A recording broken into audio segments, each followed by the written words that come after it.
देखिए मान लीजिए दो इक्वेशन दिए गए हैं a1x plus b1y plus c1z is equal to 0, a2x plus b2y plus c2z is equal to 0। ये दो इक्वेशन दिए गए हैं, आपको बोला है x, y और z का वैल्यू पता करना है बाई क्रॉस मल्टीप्लिकेशन रूल। कौन से रूल से? तो क्रॉस मल्टीप्लिकेशन रूल से हम कैसे पता करते हैं, बताइए, बोले भाई। यही दो इक्वेशन दिए गए हैं, आप लोगों को पता करना है। कैसे करेंगे पता बताइए? सीखा तो होगा 9th 10th में, नहीं सीखा था? यहाँ पर क्या है, x है, तो x अपॉन x को लिया तो यहाँ पर क्या हो जाएगा, b1c2 minus b2c1 is equal to, समझ में आया, y अपॉन, अब y को लिया तो अब यहाँ पर थोड़ा उल्टा होता है, क्या होगा, यहाँ पर होगा a2c1 क्या हो जाएगा, minus c2 is equal to z upon, अब z लिया तो यहाँ क्या हो जाएगा, a1 b2 minus a2 b1। समझ में आया कि नहीं आया? इस तरीके से निकालना है। क्लियर? पक्का? चलिए नोट कीजिए इसको।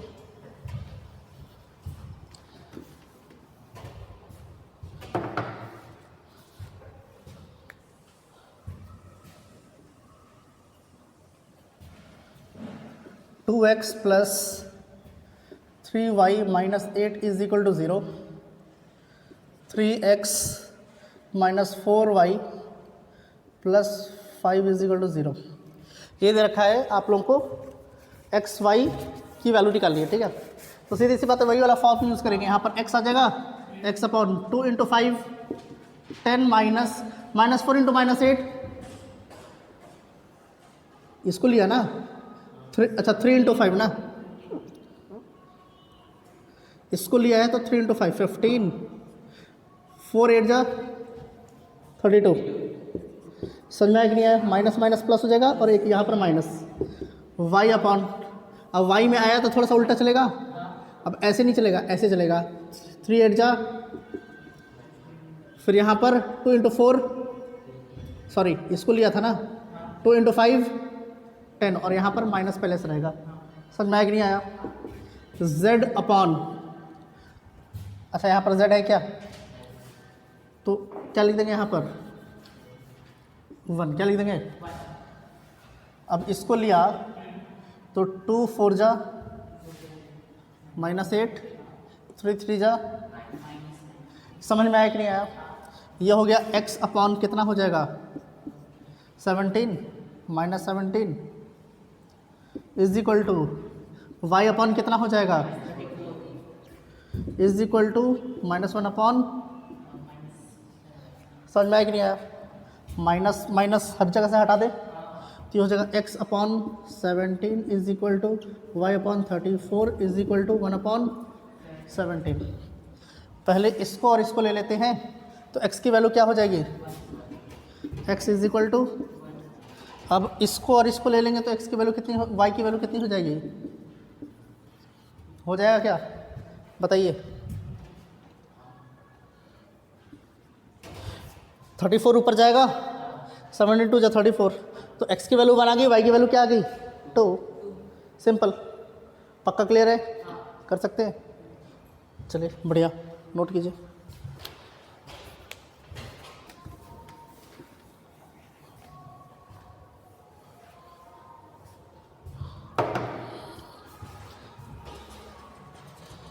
सॉल्व लिखिए,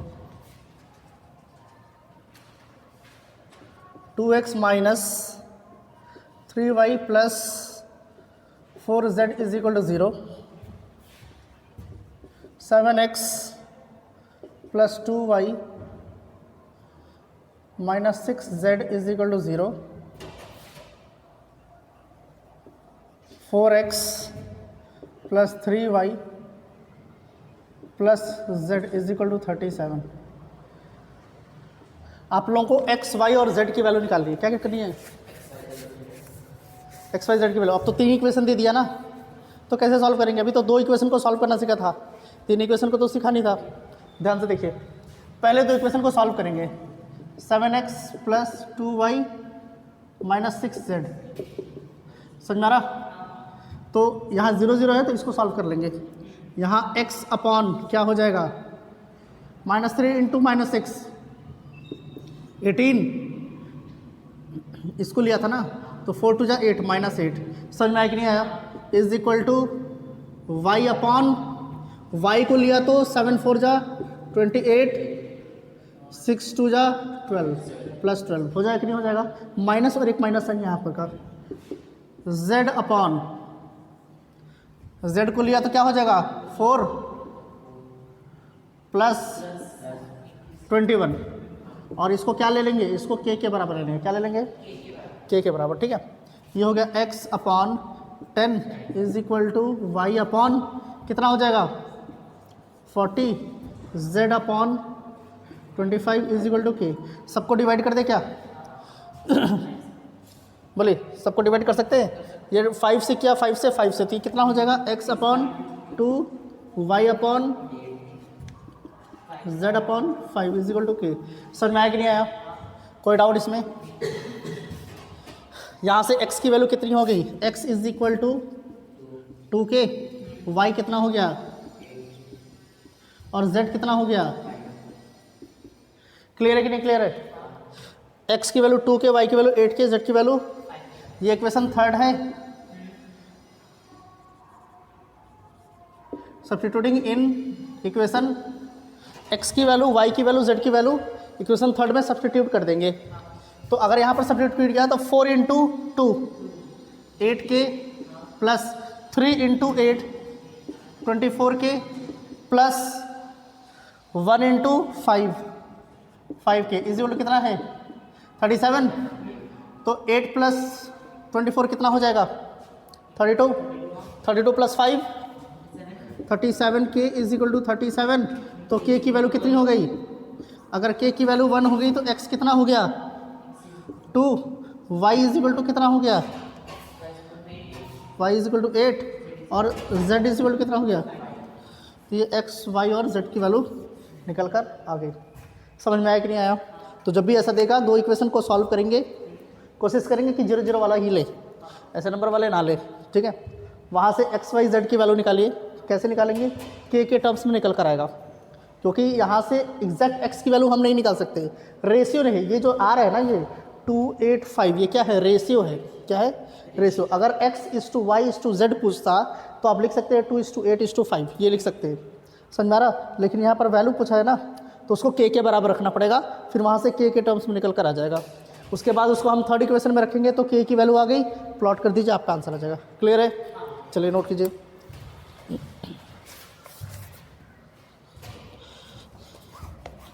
अगर ऐसा कुछ लिखा गया है, log of a to the base b is equal to x, क्या लिखा गया है? इसका मतलब ये है कि अगर b के पावर में x रख दे, b के इंडिसेस में x रख देंगे, वो a के बराबर आ जाएगा। क्या होगा? मतलब कि अगर b to the power x कर दिया तो वो a के बराबर आ जाएगा। इसका मतलब ये है। समझ में आया कि नहीं आया? तो इसी को लिखने का एक अलग तरीका होता है, हम लॉग के फॉर्म में उसको इस तरीके से हम लिखते हैं। यहाँ जो बेस, इसको पढ़ते कैसे हैं? log of a to the base b। कैसे पढ़ते हैं? log of a to the base b is equal to x। इसका मतलब b के पावर में अगर x कर दे तो वो जो a है, a के बराबर आ जाएगा। ये a सामने है, यहाँ b यहाँ बेस में होता है और ये a सामने हो जाएगा। क्लियर है कि नहीं क्लियर है? कोई डाउट इसमें?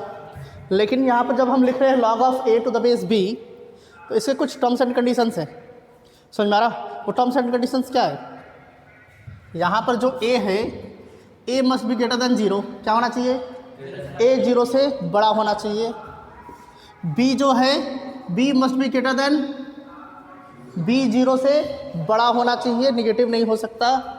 And b doesn't equal to 1, b जो है वो 1 के बराबर नहीं होना चाहिए। ये जो बेस है ये क्या होना चाहिए? 1 के 0 से बड़ा होना चाहिए। क्या होना चाहिए? 0 से बड़ा होना चाहिए और 1 के बराबर नहीं होना चाहिए। क्लियर है कि नहीं क्लियर है? क्योंकि b अगर 1 हो गया तो x क्या है उससे मतलब ही नहीं है। समझ में आ रहा कि नहीं आ रहा? ये तो हमेशा 1 ही आएगा ना, फिर हमेशा 1 ही आएगा, तो ये 1 नहीं होना चाहिए। क्लियर है कि नहीं क्लियर है? तो ये टर्म्स एंड कंडीशंस आप लोगों को बहुत अच्छे से पता होना चाहिए कि a जो है वो हमेशा पॉजिटिव रियल नंबर होना चाहिए। क्या होना चाहिए? पॉजिटिव रियल नंबर, और 0 से बड़ा होना चाहिए। क्या होना चाहिए? और b भी 0 से बड़ा होना चाहिए और 1 नहीं होना चाहिए। क्लियर है कि नहीं क्लियर है? पक्का? चलिए इसमें लिखिए, 1-2 लाइन लिखिए आप लोग।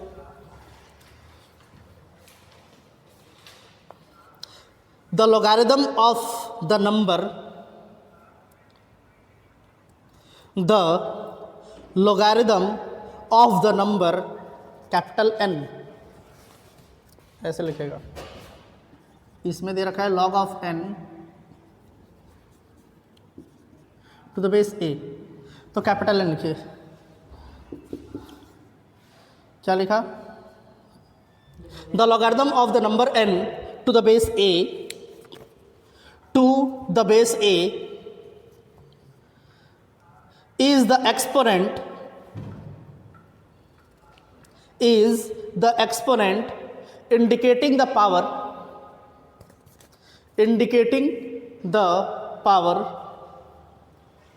to which the base a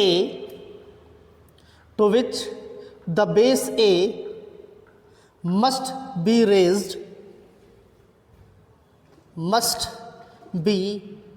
raised to obtain the number n, capital N।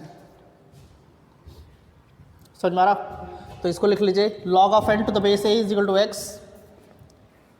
तो इसको हम ऐसे भी लिख सकते हैं, n is equal to a to the power x। समझ में आ गया? लिख लीजिए दोनों।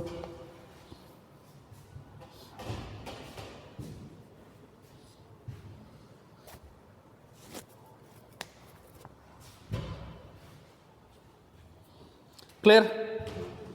अब अगर ऐसा कुछ लिखा हुआ है, log of n to the base a है, अगर ऐसा कुछ लिखा हुआ है log ऑफ b, इसके बेस में क्या है?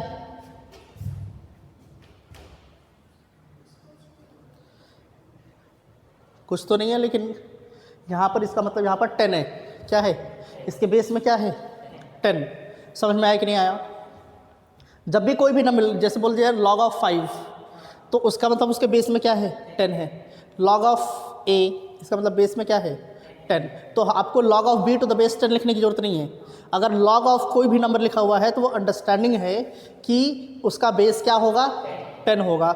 समझ में आया कि नहीं आया? अगर नेचुरल log है, क्या है? अगर हम नेचुरल लॉग लिखते हैं, नेचुरल लॉग ऑफ b, क्या लिखते हैं? तो जब भी नेचुरल लॉग बोला है, इसका मतलब ये लॉग ही है, लेकिन इसके बेस में है e। क्या है? इसको हम लिख सकते हैं log of b to the base e। क्या लिख सकते हैं? और e क्या है? Euler's constant. क्या है?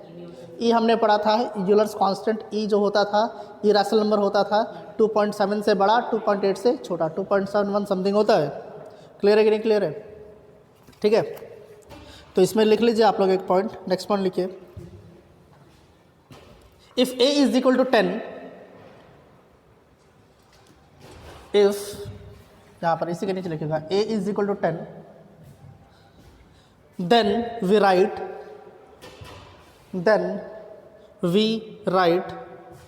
log of n rather than log of n to the base 10, rather than log of n to the base 10। समझ में आ रहा कि नहीं आ रहा? बेस में 10 है तो उसको log of n डायरेक्ट लिख देंगे। क्लियर? समझ में आया? Next point, if a is equal to e, if a is equal to e,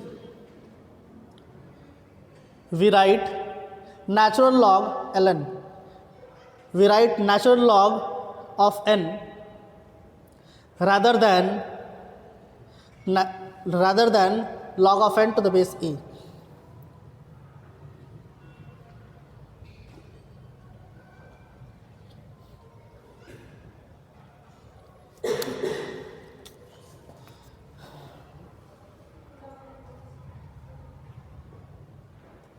clear है?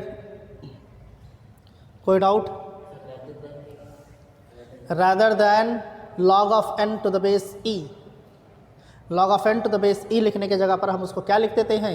नेचुरल log ऑफ n लिख देते हैं। समझ में आ रहा है कि नहीं आ रहा है? पक्का? अब इसमें लिख लीजिए fundamental logarithmic identities.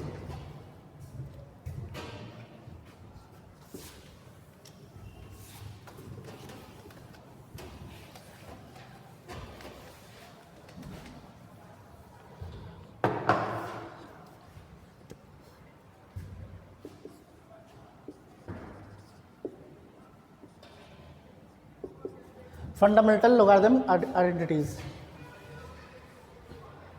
Log of one जब भी बोल दिया, लॉग ऑफ वन, अब बेस में कुछ भी हो, कुछ भी होने का मतलब क्या है कि a जो होना चाहिए 0 से बड़ा होना चाहिए and a doesn't equal to 1 होना चाहिए। ठीक है, ये कंडीशन फुलफिल होना चाहिए। ऐसा नहीं कि यहाँ नेगेटिव दे दिया, ऐसा नहीं, समझ रहा? तो लॉग ऑफ वन जब भी होगा तो क्या हो जाएगा? उसके बेस में कुछ भी हो, ये क्या हो जाएगा? लॉग ऑफ वन क्या होगा? 0 हो जाएगा। क्या हो जाएगा? 0 हो जाएगा। क्यों? क्योंकि अगर हम ऐसे लिखते हैं log of 1 to the base a is equal to, मान लीजिए x मान लेते हैं। क्या मान लेते हैं? ठीक है, तो 1 कब आएगा? जब a के पावर में x हो तो x की वैल्यू क्या रखे कि 1 हो जाए? a के पावर में क्या आएगा कि ये पूरा वैल्यू 1 हो जाएगा? 0। कोई भी वैल्यू है उसके पावर को 0 कर देंगे तो क्या हो जाता था? होता था कि नहीं? तो ये तो 0 ही के समय में आएगा ना 1। समझ में आ रहा है कि नहीं आ रहा? इसलिए x की वैल्यू क्या हो जाती है? सॉरी, x की वैल्यू क्या हो जाएगी? ये x की वैल्यू 0 हो जाएगी। समझ में आया कि नहीं आया? ये x की वैल्यू 0 हो जाएगी, तभी log of 1 to the base से क्या हो जाएगा? 0। क्लियर? कोई डाउट? पक्का? अगर बेस सेम है, क्या है? बेस सेम मतलब कि यहाँ पर जो नंबर ले रहे हैं, जैसे हम लिख देते हैं log of a to the base a, तो ये क्या हो जाएगा? 1 हो जाएगा। क्या हो जाएगा? 1। जैसे यहाँ पर समझे log of a to the base a is equal to x मान लेते हैं। क्या मानते हैं? तो इसको हम लिखेंगे तो a to the a is, ये वाला a is equal to a to the power x होना चाहिए कि नहीं होना चाहिए? अब a और a कब बराबर होंगे? जब x की पावर 1 ही होगी तभी तो। x का पावर को जैसे ही चेंज किया ये तो चेंज हो जाएगा ना, तो ये बराबर कब हो सकते हैं? यहाँ पर a का पावर क्या है? यहाँ पर a का पावर क्या है? 1। तो यहाँ पर भी a का पावर क्या होना चाहिए? 1। तो x की वैल्यू क्या हो जाएगी? तो वही जब बोलता है log of a to the base a, तो क्या हो जाएगा आपका? log of a to the base a 1 हो जाएगा। log of 5 to the base 5 1, log of 10 to the base 10 1, log of 0 to the base 0 0 हो ही नहीं सकता। 0 हो सकता है क्या? तो फिर कैसे 1 कह रहे हैं? वो तो नॉट डिफेंड हो जाएगा ना, 0 नहीं हो सकता, ध्यान रखिएगा। तो ये तो समझ में आया। एक और अगर तीसरा बोल दे log of a to the base 1 upon a, क्या बोल दिया? इज इक्वल टू, अब इसको ध्यान से समझिए, log of a to the base 1 upon a is equal to x मान लेते। क्या मान लेते? तो a जो होगा वो 1 upon a to the power x के बराबर होगा कि नहीं होगा? तो a को ऊपर हम भेज सकते हैं, यहाँ तो a न्यूमरेटर में है, तो यहाँ पर भी a न्यूमरेटर में होना चाहिए। तो a is equal to a to the power -1 हो जाएगा कि नहीं हो जाएगा? तो a is equal to a to the power -x हो गया। अब ये दोनों बराबर कब हो सकते हैं? जब इसका पावर सेम हो। यहाँ पर पावर क्या है? 1, तो -x को भी 1 के बराबर होना चाहिए। इसका मतलब x की वैल्यू क्या होनी चाहिए? यहाँ से यहाँ पर ले लें 1 इज इक्वल टू -x, तो x की वैल्यू क्या निकल कर आ जाएगी? -1 ही तो निकल कर आएगी, -1 इधर आ जाएगा। मतलब x का पावर क्या होना है? ये x की वैल्यू क्या होनी चाहिए? -1, तभी -1 और ये माइनस क्या हो जाएगा? +1 हो जाएगा, और यहाँ पर +1 है, मतलब a का पावर सेम हो जाएगा कि नहीं हो जाएगा? क्लियर? तो जब भी यहाँ बेस दोनों वैल्यू सेम है लेकिन यहाँ पर उसका रेसिप्रोकल दे रखा है, तो यहाँ पर क्या होना चाहिए? -1 होना चाहिए। समझ में आ रहा कि नहीं आ रहा? कोई डाउट इसमें? पक्का कंफर्म है ना? चलिए नोट कीजिए इसको।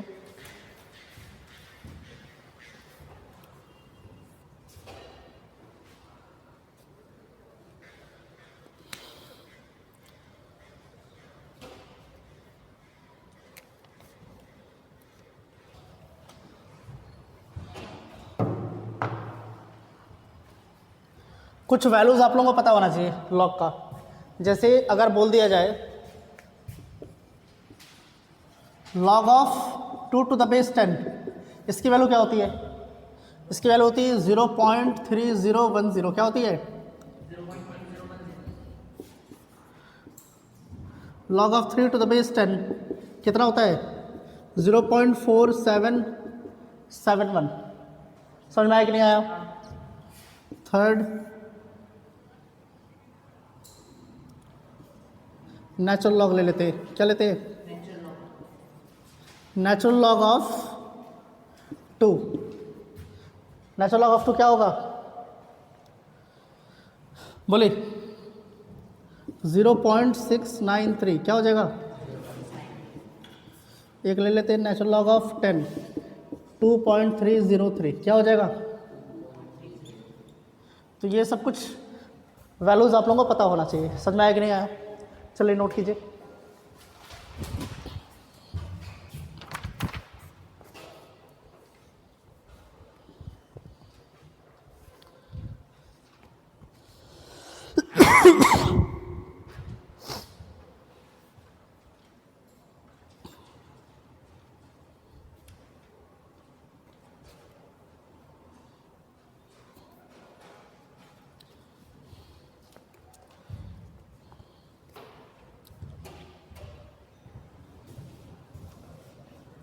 ये वैल्यूज याद कर जाना अच्छे से, रट्टा मार जाना एकदम रट्टा। समझ में आ रहा? कुछ बहुत सारे होते हैं, वो तो लॉग टेबल मिलेगा ना आपको, वो बुक लॉग बुक होता है, उसमें से देखेंगे, चिंता मत कीजिए। पहले कोशिश करेंगे कि उसकी नौबत ही ना आए, ठीक है? जितना भी हम कर सकते हैं उतना करेंगे ट्राई। बताऊँ? अब हेडिंग डाल दीजिए principal properties of logarithm.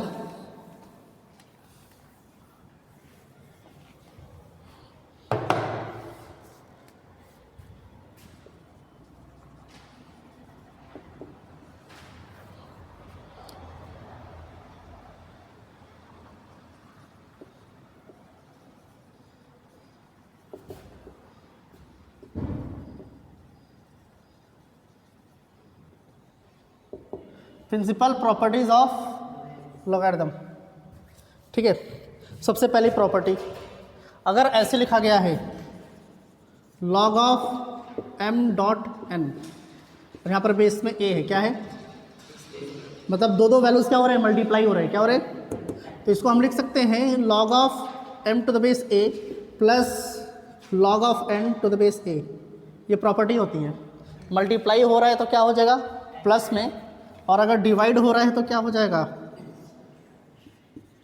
m upon n to the base a। तो इसको हम लिख सकते हैं log of m to the base a minus log of n to the base. समझ में आया कि नहीं आया? पक्का? एक पावर वाला है, अगर ये हो गया log of m to the power b base a, तो इसको हम लिख सकते हैं, जो भी नंबर है उसका पावर जो है, ये पावर क्या हो जाएगा? सामने आ जाएगा, ये हो जाएगा b log m to the base a। समझ में आ रहा कि नहीं आ रहा? पक्का?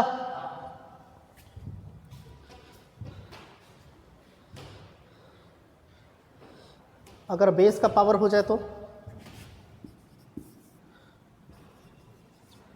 log m, यहाँ पर हो गया a to the power b। क्या बोल रहा है?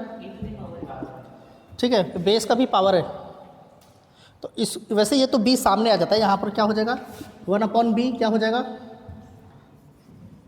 log of m to the base a, ये हो जाएगा। समझ में आ रहा कि नहीं आ रहा? क्यों? क्योंकि थोड़ा ध्यान से देखिए, log of m a to the power b दे रखा है ना, 0x, तो यहाँ पर क्या हो गया? m is equal to a to the power b, यही हो जाएगा ना? बोले और क्या कर सकते हैं?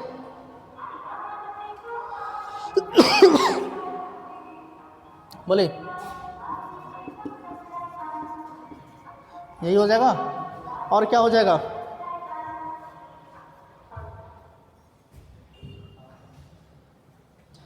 ये तो आना चाहिए ना, तो इसको और कैसे कर सकते हैं?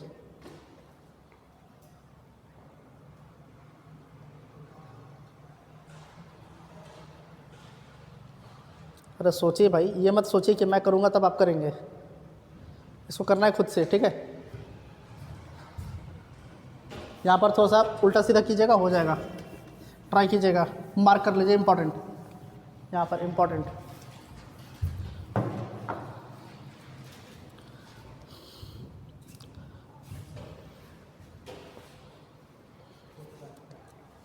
समझ में आ रहा?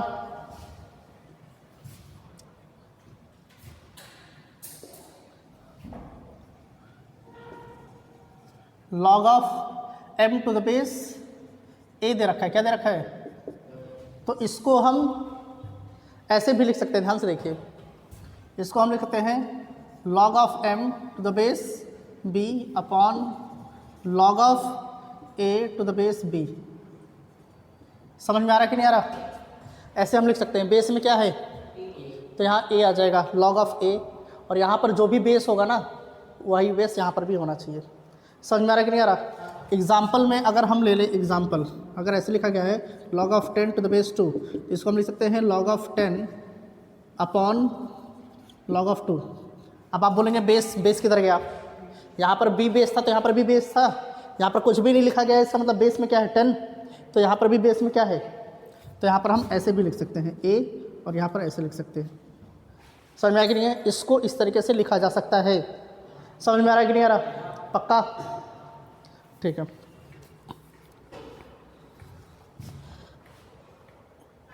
मिटाओ, इस वाले पार्ट को मिटाओ या फिर इसके नीचे रिमार्क में लिखना है कुछ इंपॉर्टेंट चीज़ें हैं, जैसे कि ये है log of a to the base b into log of b to the base a। तो क्या हो जाएगा? 1 हो जाएगा। चेंज हो रहा है, समझ में आया कि नहीं है? log of a to the base b, log of b to the base a क्या हो जाएगा? 1 हो जाएगा। कोई डाउट इसमें? एक बार अगर ऐसे हो जाए log of a to the base b into log of b to the base c into log of c to the base a, तो ये भी क्या हो जाएगा? क्योंकि न्यूमरेटर में क्या आ जाएगा? log a आ जाएगा, log b log c, और डिनोमिनेटर में क्या आ जाएगा? log b log c log a। तो कट करके क्या हो जाएंगे? 1 हो जाएंगे। समझ में आया कि नहीं आया? पक्का? चलिए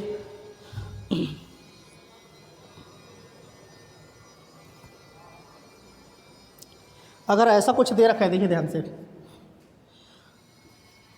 log of x to the base y into log of y to the base z into log of z to the base a, ये दे रखा है। तो यहाँ का log y और ये न्यूमरेटर का log y कट जाएगा, यहाँ का log z और यहाँ का न्यूमरेटर का log z कट जाएगा। तो क्या बच गया? एक न्यूमरेटर का log x और डिनोमिनेटर का log a। तो ये क्या निकल कर आ जाएगा? log of x to the base, यही तो होगा ना?